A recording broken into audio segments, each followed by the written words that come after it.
It's DeAndre Hunter at Atlanta Hawks. You listen to the three-point conversion.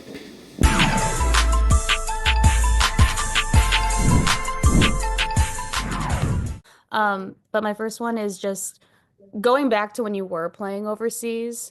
Um, how challenging is that as like a player when you have family and stuff, trying to figure out communicating with them, and how much did that experience maybe influence your efforts in like creating a league that allows so many WNBA players to stay stateside? Yeah. I think just to be clear, I think overseas is still a great option. We just think it shouldn't be your only option. So we wanted to give players other things that they could do in their home, countries. I was really lucky. I really liked my team in Istanbul. I was on Fenerbahce. I think they're a great organization, but it is really hard to move your family. The flights are long. The time change is hard. Just like getting childcare is always hard when you're not around your family. So that part is really difficult. And so again, I'm not like dissing overseas. I think it's a great option. We just wanted to be able to provide more things for people as well. Yeah, and I wasn't dissing overseas, just to be clear. But also just this has been years in the making for you to finally be there and kind of see your project come to life. Just what has this past week been like? It's been awesome. Like you said, it's been a lot of time and energy put into this. So to see everybody here, I think has just been really rewarding. I think the feedback has been positive so far from what I've heard. So it's just really cool, and it's cool to be with my new team. Also, the game is really fun. I've never played this either, and so to learn that with my teammates and to get on the court and be able to play, we've been able to play a lot in practice. Just seeing everything kind of put into practice and into play has been really fun. Thank you. We'll go to Kareem. Hey, what's up, y'all? Kira, got a couple for you real quick. Just kind of want to check in and see how the hip's feeling, how you're feeling overall health-wise, and also just a follow-up, obviously, new leadership in Washington. Just kind of, I don't know how much you've gotten to talk to them, but kind of first impressions on their vision of the organization and team moving forward. Those are the two I've got. Thank you. What's up, Kareem? For one, physicality wise, my body feels great. Probably the strongest I've felt since coming into the league. Just having a full off season to really focus and tune in on, just getting healthy, but also like getting to the level that I want to be at. I've had a little bit of sickness going on, so that's held me back a little bit, but overall, I'm feeling great.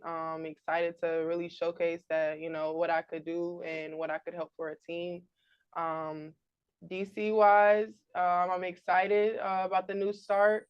I have been able to, talk with Coach Sydney, and I was familiar a little bit with him from 3-on-3 with USA. So I'm excited to really see where that journey is. His motivation is just to come in and win. So, I'm hoping he can get us there and lead us to where we're trying to go as an organization, but, all together. So I'm excited.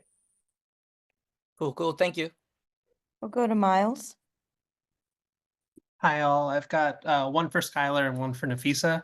Sky, the conversation we've heard mostly from guards so far in these conversations is just how much they love the spacing. So just as a point guard, how have you adapted in these early days to this 3x3 format? Yeah, obviously, basketball, the better spacing that you have, the more opportunities you can create for each other. And yeah, it's six people, so it's three people, and we've been trying to use the whole court. Obviously, this is a unique court all of us are playing on for the first time, but utilizing the space, we've come to realize how important that is for all of us. Understanding like we have all this space to work with, a lot of us staying out of each other's way, but also creating the mismatches and opportunities for each other to work out of that space.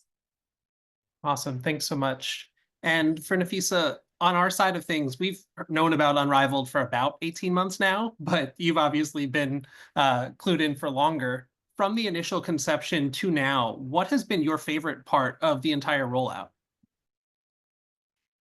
I think my favorite part was opening night, like when everyone walked in, because I have obviously been here like while they were building, but I stayed out for the past couple days until opening ceremonies or whatever too, because I just wanted to like take it in with everybody and be surprised a little bit with the finished product.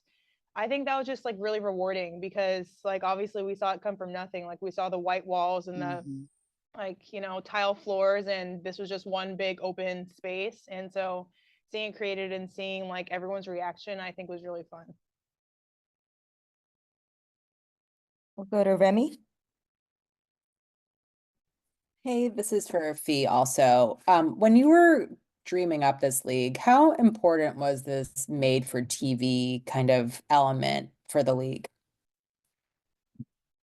Sorry, it's kind of It is quiet. quiet. Oh, can you hear me now? Yeah. Okay. When you were dreaming up the league, how important was it for this made for TV element as to be a part of the league? It was really important. We knew we wanted a really small environment in arena just to kind of have that closed, intimate, like exclusive feel. And I've talked about this a lot, but a lot of people don't know we make most of our money off the court. So brand building is really important for us. And so content has been huge. We really want to tell everybody's story, make sure that we're giving a spotlight to everyone's individual brands to build those relationships. And so the content piece and the TV piece of this is huge for us, where we want to make it the most interactive, fun, exciting experience we can for people viewing not in arena as well. Thanks. Annie. Hey guys, this question is for Napheesa. I'm curious how, with CBA negotiations going on, how you feel like Unrivaled could impact those discussions, just in terms of what you guys are providing players as a league, the setup, everything, and if the timing was intentional in that way. It wasn't intentional for the CBA. I think it was just intentional with this explosion in women's sports where we wanted to capitalize on that. But I do think it's going to be really beneficial for the CBA. As you know, we're in a negotiating year. And so having other options and having where we want to make this the best player experience that we possibly can. We want to bring those things to the W as well. And we're really big on, you know, high tide floats all boats. So we want to do Unrivaled so the W gets better. And then when the W players are playing amazing, it lifts Unrivaled and it lifts the other leagues and it lifts everyone. Even through Unrivaled, you see the overseas contracts are going up for the people who are playing there. The other leagues that are playing, their contracts are going up. And so we want to lift everyone. We want women's sports to grow. And so I think that you're seeing that already, and we are wanting that to reflect in our new CBA as well. That's well said. Yeah, and then for Skylar and Shakira as players in this league, competing in this league, how do you feel like this could potentially impact the CBA, if at all? Yeah, I think Fee said it. You know, I think just it's about, she said it perfectly, you know what I'm saying? Okay. Piggybacking on what she said, like it's nothing else to add to that. Yes, it will have a definite impact on that. I think free agency, the W in general, definitely. And some of that is to be determined. Thanks, guys. Thanks. Mike Vopel. Yeah, thank you. This is a question for Skylar. Obviously, the bubble situation in 2020 was, was forced on everybody because of COVID, but it seemed like there was a great bonding of players during that time. And you all know each other, but you really bonded a lot in terms of talking about the future and other things with the WNBA. I wonder if this time together with Unrivaled is also going to be like that for the players in terms of talking about the future and the things that you all are looking for, not just for yourselves but for the future of women's basketball. Sure. I think we all share a lot of commonalities in this space, experiences, maybe wants and needs, if you will, and have crossed paths at some point in time. A lot of us. I'm one of the seasoned ones, I'll put it like that, in here. And so I've been around a long time to see a lot of these players enter the W and enter the league. And some people, I don't even know if they were in the bubble or not. A few people weren't in the bubble. But yeah, that definitely did. It brought a camaraderie. Obviously the bubble, we were fighting for other things instead, not just on the court things, but fighting for other things in the bubble. And for here, I think it's really important to all of us for this inaugural season. We want it to be good. We're all investors. We're invested literally in the league. And so we care about it doing really well. And the same thing as Fee was saying with the iron sharpens iron mentality. We know we're coming in here, you're passing by each other in the weight room, you seeing each other on the floor, you're getting to play with players that you normally don't get to play with, you know, and being able to highlight each other there. And so it is a lot of nuances, and everybody's real friendly and nice right now. We'll see on the 17th if it stays that way. But it's been really, for me, it's been eye-opening, and get to kind of have a conversation with somebody you might not, learning things about my teammates that I did not know. And, you know, just really operating where you get to see people putting that work in, and it's inspiring. Thank you. Chelsea? Hi, everyone. Just a question for all of you. It seems like these rosters are being made up with the idea that there's some players that have more experience and then some of the younger players who are entering, you know, professional basketball. And I'm just wondering if, one, that was intentional, and two, how all of you plan either to, I guess, seek mentorship from your older teammates, or to try and mentor the younger ones that you'll be playing with on Unrivaled, especially as you have teammates here that aren't necessarily on your WNBA teams. I can talk to the first part. We made the teams, like, we try to make it as even as possible. So the coaches, before they knew who they were coaching, split the teams up. And so obviously you want to make it as even as possible because you don't know who you're coaching yet. And so I think they definitely took into account, you know, whose season, trying to get, like, we're really trying to bridge the gap also with the younger players and the older players, not even just in our league, but with the youth as well. We're doing stuff with the youth.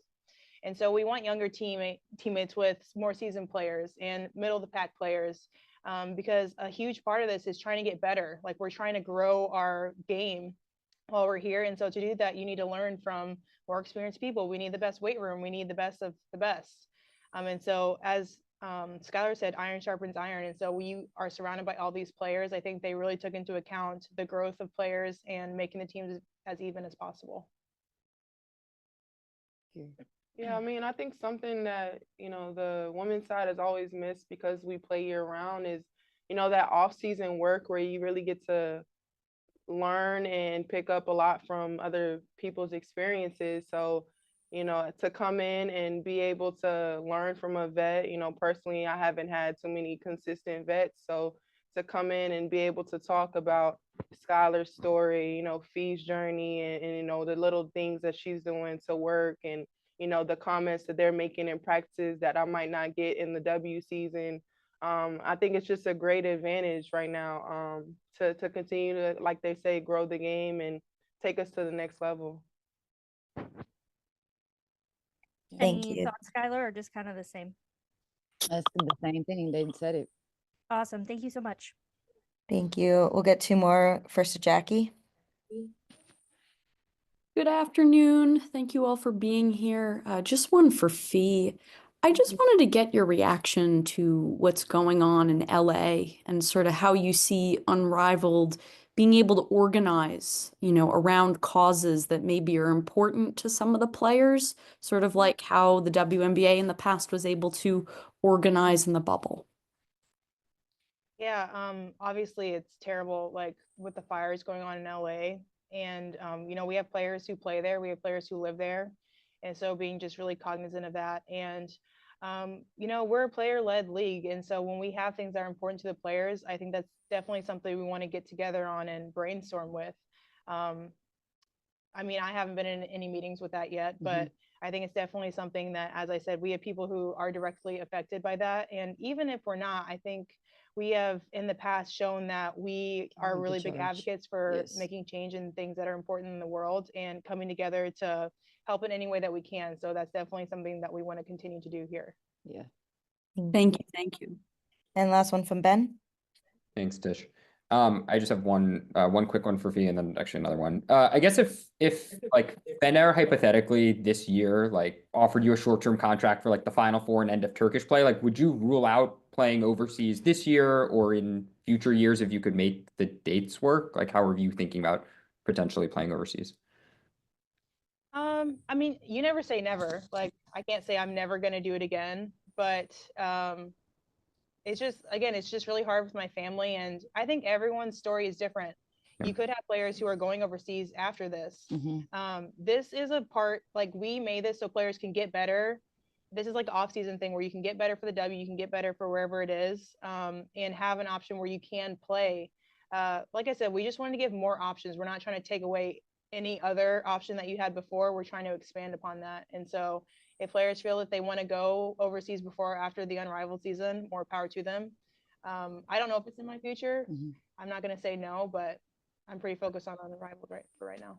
And real quick, just who was the hardest player to like pitch or convince to get here? Like who took the most work to be like, you're trying to get me in trouble. I don't think I should say that. Who do you think it was? Yeah. oh, I don't know. Skylar, I'm judged by your reaction. Were you a hard sell? No, I was easy. I was easy money. Come to play with Fee and Kira, that's easy sell for me. I'll do some thinking until next week. Thanks, guys. Thank you guys. all. Appreciate it.